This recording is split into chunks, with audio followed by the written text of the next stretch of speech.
Pour 2025, nous attendons une croissance relativement modérée de l'économie mondiale, avec une économie américaine qui se porte quand même toujours bien et qui pourrait être boostée par les réductions d'impôts prévues par Trump, des autorités chinoises qui essayent de stabiliser la crise de l'immobilier, mais ceci dit, on ne voit pas la Chine redevenir une locomotive de l'économie mondiale l'année prochaine, et puis la zone euro qui reste un peu le maillon faible, qui a du mal à trouver le chemin de la croissance, un secteur industriel qui pourrait être impacté par les tarifs à l'importation décidés par Trump, et puis certains gouvernements qui vont devoir prendre des mesures d'économie pour réduire leur déficit. Au niveau de l'inflation, on continue à aller dans la bonne direction. Ceci dit, la normalisation de l'inflation devient de plus en plus difficile et aux États-Unis, on pourrait même assister à un léger rebond de l'inflation, encore une fois lié à certaines mesures décidées par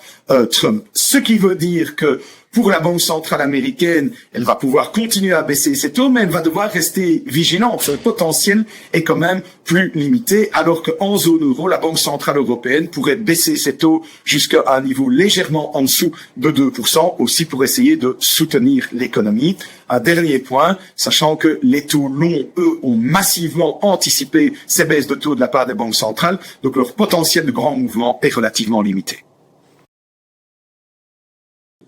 En 2025, les marchés financiers devraient être influencés essentiellement par deux facteurs. Tout d'abord, l'atterrissage en douceur probable de l'économie américaine et deuxièmement, la mise en place progressive des politiques pro-croissance de la future administration Trump.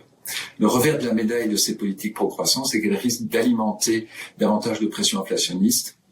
et ce faisant d'atténuer le cycle de baisse de taux de la Réserve fédérale américaine avec pour effet indirect d'accroître probablement la volatilité sur les marchés financiers, en particulier en bourse, où on a observé cette année une très belle prestation des actions, mais ça s'est soldé aussi par un accroissement des valorisations. Néanmoins, on pense que les investisseurs devraient continuer à privilégier les actions américaines, qui, il faut le dire, devraient bénéficier d'une croissance bénéficiaire à 2 chiffres, grâce au soutien, évidemment, toujours des 7 magnifiques, mais plus seulement, on pense que le rallye va s'élargir et également être tiré par notamment les petites capitalisations boursières ou le secteur de l'immobilier coté. Par ailleurs, on pense que les capitaux devraient continuer à privilégier sur le marché obligataire la dette émise par les entreprises plutôt que la dette émise par les États, car elle offre un surplus de rendement appréciable de l'ordre de 1,5% au niveau global.